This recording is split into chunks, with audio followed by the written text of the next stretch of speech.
like the content, hit that like and subscribe button. Also follow us on our social media channels. We're at the Mandatory TKO. You can find us as well wherever you get your shows, podcasts. We're there as well. Leave a rate and review. Give us a 5-star. That always helps the channel grow. And you can see in the description below the ways that you can connect with us as well.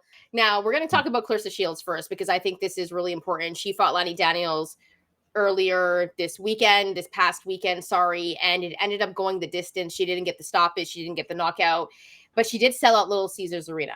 It was her last fight with Salida Promotions, which is obviously the biggest news. She is a free agent now. She was on Ariel Helwani's show. And remember, she also said on Andre Ward's show, I think it was Andre Ward's show. No, it was The Pivot. It was The Pivot that her and Papoose have decided they're going to have kids.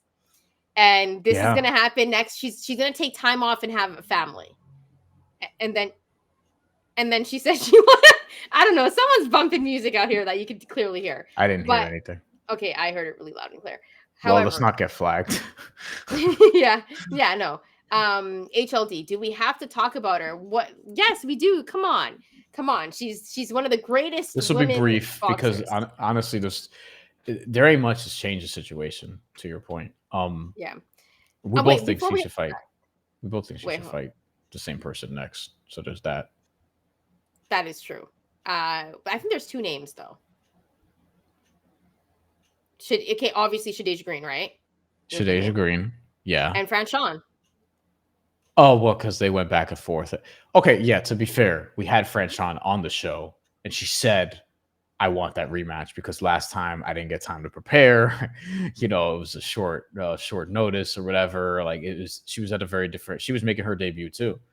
Now Franchon Cruz has been a champion. Franchon Cruz has been a champion, has been in bigger fights, has beat top-level competition, has hung with top-level competition. But Shadasia Green just beat Savannah Marshall. On that MVP card, yes, which was the biggest women's card, and that brings the conversation towards who is Claressa Shields going to sign with, Bryan? Do you think she signs with MVP? But it just doesn't seem like there's a good rapport there, right? They said they'd be open to doing business with her, though. At the presser that I was at, which could be, could always be a 1-fight deal or something like that, where she does have a big fight on an MVP card. Business could also be she re-ups with Salida, who's been with her, and they collaborate on a card centered around Claressa Shields versus Shadasia Green, where you can get a whole bunch of other women. Franchon Cruz's earn is with Salida. You could put her up against somebody else. You know what I mean? Like there's a collaborative effort to be done there. Salida Promotions signed more women recently. MVP just signed more women recently. Like, they're cornering the market on women's boxing because that other dude ain't. So they're being. And we're going to talk about that other dude. We're going to talk about that other dude. We should say it's not just one person. It's several. Okay. No, for real. It's just, to be fair. Yeah. And it's more interesting than this, so we'll breeze through this. But I think with Claressa Shields, there are not a ton of options. I also think, like, if you are a woman, there is a window in which you want to have children. She is, I believe, 30 now.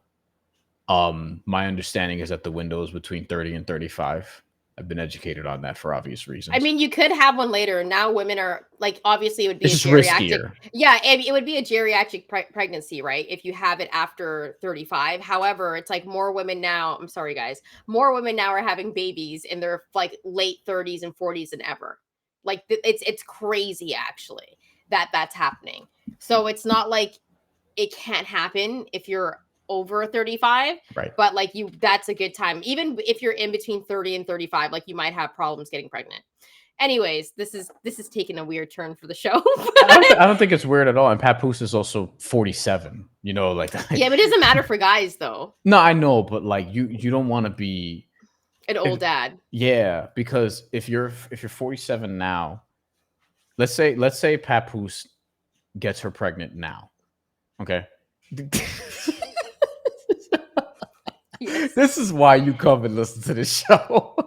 Let's say he gets her pregnant now and they have the baby 9 months from now. Papoose will be 48 which means when their child is 18, he's going to be 66. That's what you don't want. You know what I mean? Like, so, but so if you're Papoose, you're probably like, this could be his idea for all we know. I don't know. But like, you might want to do this sooner as opposed to later. And if you're Claressa Shields, you're like right in that sweet spot. And she's done a lot of shit that she can. Like, I honestly don't think if she were to get pregnant now and were to be sidelined, I don't think people would say she's ducking the competition because with respect to Shadeja Green, who obviously has earned the opportunity, I don't think people would say, oh, she has to fight Shadeja Green or she's tainted forever. I think it's also a fight you can circle back to, you know, after she becomes a mother and, you know, is able to get back to, you know, in ring shape, because that's a process too. Like it's a long process. She was saying, I've spoken to obviously many women about this, one of whom, Bria Hartley, when I covered the Liberty in 2017, she had just had a kid and came back like weeks later into training camp, didn't have the greatest season, but the fact that she got through the season, you know, like that's just not easy. And she was in her 20s, you know what I mean? She wasn't in her 30s yet. Yeah. So, dude, that's the crazy part though, is like, and Claressa Shields says like while she's pregnant, she's still going to be trying to keep like not put on too much weight and be training. Here's the thing is like their body is never going to be the same. Mm-hmm. It's like no matter what, no matter how much you train, no matter like you could still be great. Like look at Skylar Diggins, like this season. Like this is basketball though, right? Remember she took some time off, had a kid, came back, like had a decent season, but like this season is like one of her best seasons. Serena Williams is obviously a famous example. So, you know, and your body's like never the same after. So Claressa Shields is saying she wants a couple of kids, that she was saying, not just one. She wants like a family with Papoose. And so, you know, she might take a long layoff, whatnot, but it's really interesting. But I think if there was a big fight to come on the table, and here's the thing too, you can't just say, I want a baby, I'm going to have one this year. Like it just doesn't work like that, right? Like she has to try, like they have to try. And Papoose is older.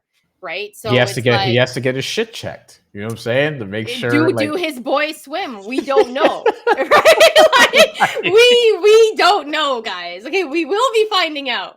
And also, if I'm Remy Ma, I'm just kicking myself in the ass, right? Like she got it the worst, yo. And she's like at the fights and stuff. Like she was at the Shakira fight and she was sitting on the other side with Fat Joe. Remember? Because Edgar Berlanga. Yeah.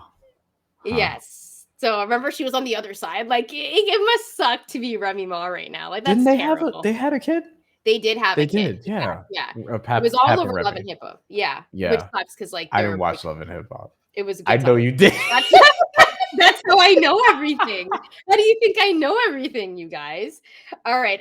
Let's go to HLD. I don't know if I want to say this because it's kind of mean. HLD. I'm not gonna say it. So we'll put it up on the screen for you guys to read, and we'll take it right off. Yeah, I'm not going to repeat that. Any final thoughts, Brian, before we get out of here? To answer your question, Foxy, yes, Papoose has performed alphabetical slaughter for Claressa Shields. I think it was her fight against Danielle Perkins. Yeah, I want to say it was that fight because that was the first fight that they had when they were together, publicly at least. And they said Papoose was going to be performing, and they were like. And I was like, what song is he going to fucking perform? Funny. Foxy said, will the baby advice be a weekly? if you want. What other boxing show? Yeah. They're not going to break it down to you like this, you know? Well, yeah, a lot of them don't have women. Yeah. And also men who value women. Yeah. You know? True. That's true. Okay. Not all of them do. For being totally honest. I'm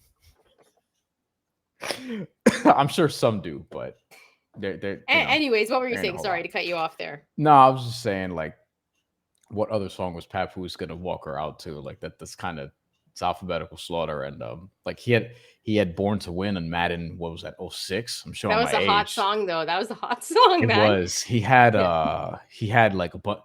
I know mixtape. Pap had like Pap mixtape. Pap was. I know mixtape Papoose, but he's not performing the freestyle, the Hail Mary freestyle, which came out 22 years ago on a Claressa Shields, entrance.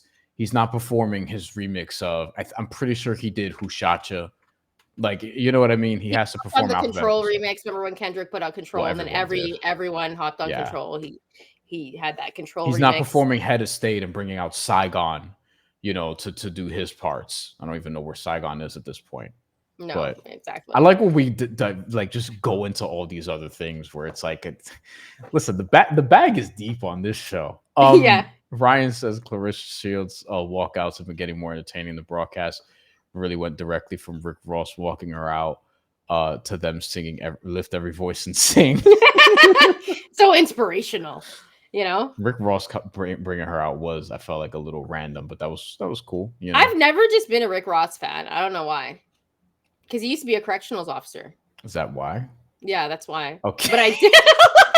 No, I think it's because he was doing that and then rapped about what he rapped about. Is that what it is? Yeah. Because remember the Port of Miami album, which was actually really good. Yeah, like really that's good. A hot album, dude. That is a fire album, right? And so everything that he was rapping about, and then we found out he was a correctionals officer, and there's like photos of him in like a uniform, like stole his name also. Yeah. And so I've always been a bigger Jeezy fan. Anyways, that's not the point. I don't know if you have to be one or the other necessarily, but I am, because I feel like you either really rock with Rick Ross or you really rock with Jeezy. Interesting. That's what I think. Like, I really think, because they used to have beef too. So did 50 and Ross. That's the one I remember more. Yeah. And I would pick 50 over Ross. So would I. I mean, come on. Yeah, I'm just saying. But yeah, I think, I don't know. I'm just not a big fan of Rick Ross. Every time like he comes up on a feature, I just skip.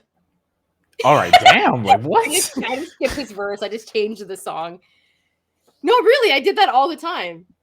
I don't know why. I'm just not a Ross fan. I think it's admittedly I skip his part on 16 because Andre 3000 is one of the best verses I've ever heard on any rap song ever on 16, which is a Rick Ross song. But Andre 3000 just like totally made it his own.